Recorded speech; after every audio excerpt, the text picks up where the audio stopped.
You set yourself up with an inbound marketing strategy finally. Good, it's about time. But when you put it together, did you know what it needed? Only what you're supposed to do. If you put all the working pieces in place, but you aren't sure what they're supposed to do or how and why they work, you can't adjust and improve. It's kind of like a race car. Just because you have a fast car doesn't mean you can win the race. It needs to be built to win. So let's talk about the difference between an inbound marketing strategy that functions versus one that's designed to win. I don't want to undervalue the fact that you put an inbound strategy in place. The fact that you've already begun down this path likely puts you ahead of your competition. It also means you're familiar with the work you'll have to put in to keep things moving. These are things you've got to do and know if you're ever going to have a winning inbound marketing strategy. You just got to be aware that this is only the first step. Making an inbound marketing strategy win is about a deep understanding of how and why things work, and it requires you to understand how to measure success. And you're going to need to collect a healthy dose of data on every campaign you put in place so you can study and improve. But now that you got the first step out of the way, putting everything else in place is much simpler. In today's episode, I'm going to help you determine if your inbound marketing strategy is designed to win.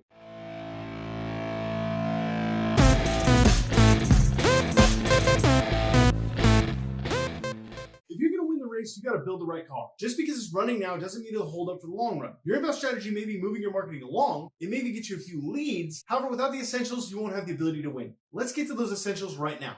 Start with a goal. Every winning inbound marketing strategy starts with a goal. More accurately, it starts with several goals on several levels. Always work backward from your ultimate goal as you make these decisions. What sort of growth would you like to see in what time frame? Growth is an important starting goal because it sets up all the directions you'll need to take your inbound marketing. It's also going to help you guide your other goals along the process. If you know exactly what growth looks like and you know how fast you expect to see it, you'll be able to identify when you're on or off track and know when you need to change something. What would you like your converted leads to do? Based on your end goal, the next target you need to set is for those converted leads. You need to determine what end result you want from them that will help you feed your goal. That can't be as simple as buy something. You need to determine exactly what you want them to buy and how soon after you convert them. By being specific, you can determine what needs to go into your lead nurturing campaign. How many new leads would you like every month? It sounds silly to ask this, but if you don't, you got no way of knowing what adjustments you need to make to bring in traffic. By setting a lead goal, you can work with your numbers to know what kind of traffic you need to generate. As an easy math example, if 10% of your visitors become leads and you want 100 new leads per month, you know you need to make sure you're getting 1,000 visitors every month. Maybe you're only getting 300 visitors and need to buy some traffic. Or maybe you're getting 1,000 visitors,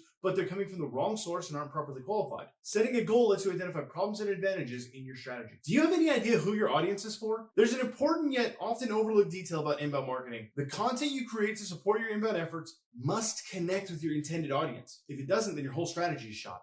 What does your ideal customer look like? So while physical appearance might help if you're selling clothing, I'm referencing something a little subtle. You've got to identify what demographic your ideal customer comes from. How old are they? What gender? Does ethnicity play a factor? You also need to take other factors into consideration. What kind of income do they make? What career field are they in? Where do they live? All these factors can determine whether one of your leads will buy from you. Take stock of what matters when considering your products and services. What problem do they face that you can solve? As you begin to produce effective content, you need to know what problems your ideal client faces. The only way to capture the attention and move them into the buying process is to focus on how you can help them. To get an understanding of the problems your clients face, you're going to have to pay attention. Converse with existing clients to find out what problems you solve for them. Use sites like Quora or BuzzSumo to figure out what questions your potential audience may be asking. The better you understand what issues they face, the better you can respond. Your ability to articulate how you can help them is what's going to determine if they choose you over your competition. You know that every sale begins as a person who's considering purchasing? That's called the buyer's journey, and it's a simple idea that recognizes the buyer's path through the process. It's a 3-stage process, and it's important you're ready to take your audience on the journey through it. This is a major component to proper lead nurturing, and without it, you'll never move your leads forward. How does your audience become aware of their problem? Before your potential audience starts the buyer's journey, they have to be aware that there's something that needs to be improved. It's called the awareness stage. It's when the buyer first learns about the reason to buy. Sometimes they learn about it on their own. However, sometimes they may not realize there's a problem until it's pointed out. You need to know which of these applies to your audience. It'll help you determine what content to make and what format to put it in. That initial realization of the problem is the first opportunity to connect with your audience. Your goal is to get your audience to see their problem through the correct content. By making them acutely aware that their situation can be improved, you help them take the first step on their journey.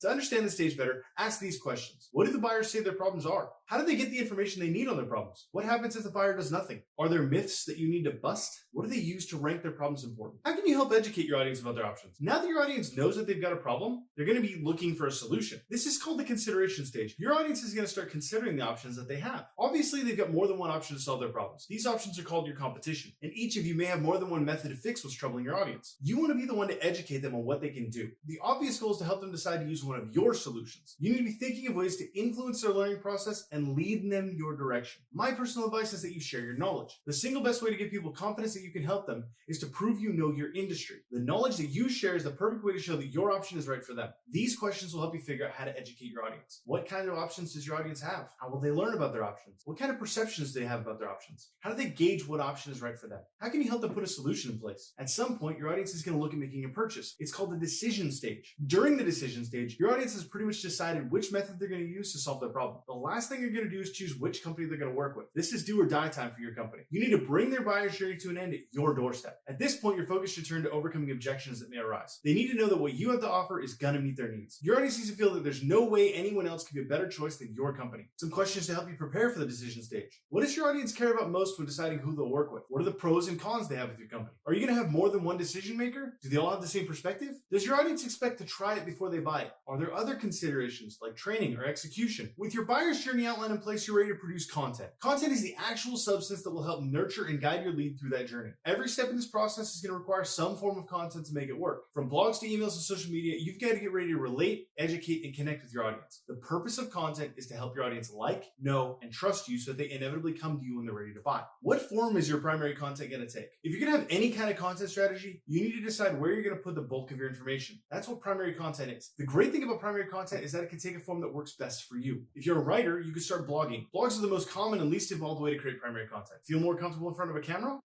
Vlog. A vlog or video blog can contain educational content like ours do, or they can document what you're doing as a business. Like to talk but don't like the camera? Create a podcast. Akin to having your own radio show, a podcast offers you a way to broadcast your voice to people all over the world. Your primary content is going to be the workhorse that nurtures your buyers through their journey. How will you support that content? Once you've created your primary content, you need to get people to see it. The best way to handle this is with micro content. Text, images, and videos shared through social media get people hooked on what you have to say and draw them in. You need to develop your brand style for each of those forms of micro content. Then you can feed information from your primary into that micro content. This is the foundation of content marketing. By utilizing the information found inside your primary content to flesh out your micro content, you get your message heard in more than one way. Those bits start to leave an impression on the viewers who are still at the top of the funnel. If they're in the right space and you get them to see their problem, you'll begin to draw them into your lead nurturing program. What methods of audience outreach will you put in place? Now that you've decided on the content, you need to consider how you'll get attention. If you're early in your business's existence, you probably don't have many social media followers or very much site traffic. It can be tough to get eyeballs on your content when you're in that position. That means you're going to have to do some outreach. You need to find a way to find your audience where they're already at. That means doing things like commenting on other content in your industry, adding real value. You can get involved in social media groups revolving around your industry. And if you have the budget, you can pay for traffic using Google Ads, Facebook boosted posts, and Instagram sponsored content. Plus, there are dozens of other sites and apps that you can get paid traffic through. You got to figure out which ones are going to give you the most value for your money. If you want to do a great job of nurturing your leads, that's going to take good communication. You've got to be able to let them know when there's something relevant to their buyer's journey. There are several great ways to make that happen. Each of them has merits that will have a different impact on your success. Do you want to send notifications? One very simple line of communication that you can put in place is the push notification. Push notifications are alerts that come up at the top of a phone from an internet browser. These notifications let your audience know there's something new for them to see on your site. Usually, push notifications are very simple to implement. They also take a single click for your audience to opt in. Because they require no exchange of information, your website visitors are much more likely to choose to receive them. That's a huge benefit to you for those initial visitors who haven't shared information yet. Can you set up a live chat? When your site visitor has a question, they want it answered right now. The proof is in the numbers. If a visitor waits 5 minutes or longer to answer a question, the chances of making them to a lead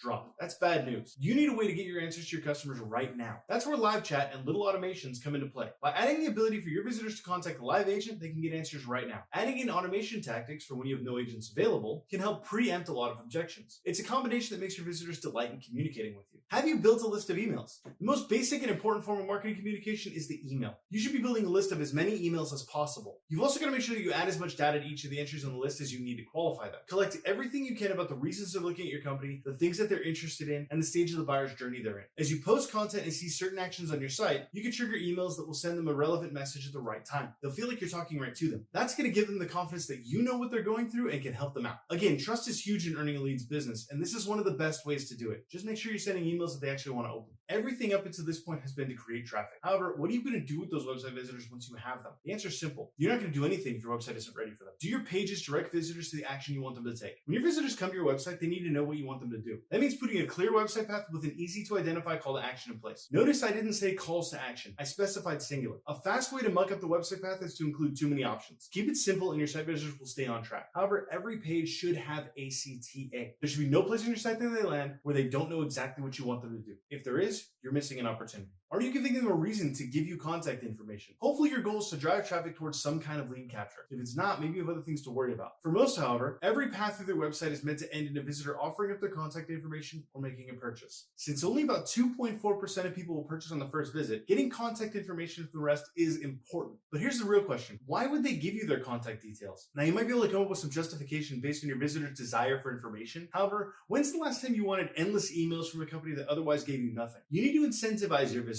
with attractive gated content and downloads. Put something they want behind the lead form. Have them pay for it with their name and email address. When it becomes a value exchange as opposed to yet another ask, you have way more success with it. Have you created a user-friendly experience for them? We've all visited websites that suck and are impossible to navigate. They're absolutely infuriating. And unless they're the only place to get a certain product or service, they lose our business every time. My advice is to make sure that your site isn't one of those. You want your visitors to have an easy time navigating your site and making its functions work. They should be able to find all the information they need in 1 or 2 clicks. Menus should be easy to understand, as should any branded language. Most importantly, they're going to need to know how to contact you, which means you should keep that as simple as possible. If your site visitors enjoy the experience or at least have no trouble with it, they're more likely to convert. Speaking of converting, you need to know how well the things you have in place are working. You ought to know why they're working and why they aren't. And most of all, you have to figure out what needs to be changed and how to change it. None of the pieces you put in place can stay static. That is, unless you know they're working perfectly. Are you collecting data about your website? The only way to know if your site is working perfectly is to collect data. While that may seem obvious, there are far too many companies that don't even know how many visitors they're getting every month. If you aren't currently collecting data, not only can you not tell if your site is doing its job, but you also can't tell where it's failing. Knowing that a great lead funnel narrows your leads down to the most qualified, you can expect to see a drop off in the number of people in the funnel from top to bottom. However, that drop should fall within a reasonable bell curve. By analyzing the data, you can find out which phase of your lead funnel is negatively outside the curve so you can correct it. You can also see what's positively outside the curve so you can replicate what's working. The traffic, site action, conversion, and sale data are all going to help you rank the components of your inbound strategy to find the areas that need to be improved and the areas that need to be duplicated. Which marketing campaigns are working and why? Now that you have the data, you need to scrutinize it. Examine what's happening across your lead funnel and your marketing campaigns. Find out what areas are having the success you expect and which are having abnormalities. The data will lead you to every answer you need. The most important thing to establish from the data is why it's doing what it's doing. If you're having an unexpectedly large segment loss at a certain phase, why? In the event you're having a spike at another, what's causing it? By figuring out what's working and what's failing, you can identify what needs to be changed, what needs to be reused in future campaigns. Studying the data across multiple campaigns will help you figure out longer-term strategies. When you can see what several campaigns have in common, you're looking at a better data set. That's going to dramatically help you understand the correlation between what you did and the results. What changes will you need to make things better? Once you know what's working and what's not, you can look at what needs to change, especially after analyzing a larger data set from several campaigns. At this point, you should be able to hone your strategies to better attract the leads that you want them to. Each of the ideal customers you want to attract based on your buyer personas will be affected by the same information. They should respond the same way to things. That means you can be even more targeted with your marketing, allowing you to speak to each persona directly. That incredibly targeted approach will earn you better qualified leads, higher audience loyalty, and more sales in the long run. Back to the race car analogy. After every race, the car gets repaired, adjusted, and retuned. Your inbound strategy needs the same. Fix what's broken, adjust for performance, and make sure everything works together. That kind of thinking will help keep your inbound marketing strategy winning time and time again. Ladies and gentlemen, that's it for today's video. I hope you have a better understanding of what it takes to make your inbound marketing strategy work, how to design it correctly, and make sure it's got everything in place you need to gain the leads you want to gain. If this video provided value for you, do me a favor, hit the like button right there. Let us know. While you're at it, you can also subscribe and ring that bell. That way you don't miss any future videos. Leave a comment below. Let me know what the most valuable piece of information that I shared was so I can make better content for you in the future. We'll catch you next Friday with another video. Have an excellent week.